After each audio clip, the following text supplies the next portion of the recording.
અરવલ્લી જિલ્લામાં મોડાસા તાલુકામાં 2 ઇંચથી પણ વધુ વરસાદ નોંધાતા અનેક વિસ્તારોમાં પાણી ભરાઈ જવાની સ્થિતિ સર્જાઈ। ભારે વરસાદથી સૌથી વધુ અસર ખેતીવાડી ઉપર જોવા મળી હતી, જ્યાં મોડાસા તાલુકાના મોડાસણા ગામમાં પણ વરસાદી પાણી ખેતરોમાં ફરી વળતા મગફળી, સોયાબીન સહિતના ઊભા પાક પાણીમાં ગરકાવ થઈ ગયા હતા।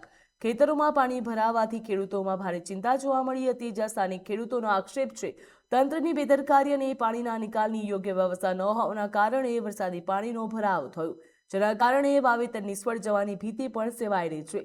ખેડૂતો દ્વારા નુકસાનનું સર્વેક્ષણ કરી યોગ્ય વળતર અને પાણીના નિકાલ માટે તાત્કાલિક કાર્યવાહી કરવાની માંગ પણ કરવામાં આવી રહી છે।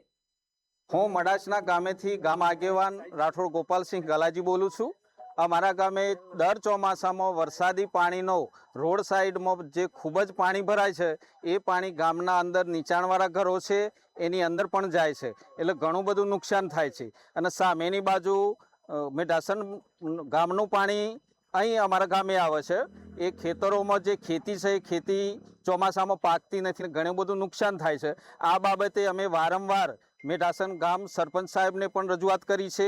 એમણે RMDમાં લખીને આપ્યું છે કે રોડ સાઈડમાં રોડ બનતા પહેલાં ગટર વ્યવસ્થા થાય તો આ પાણીનો નિકાલ થાય। એટલે આ બાબતે સરકાર જરા ગંભીર રીતે ધ્યાન દઈ અને અમારા ગામે ગટર વ્યવસ્થા થાય તો આ પાણીનો નિકાલ થાય એવું યોગ્ય કરવા વિનંતી છે।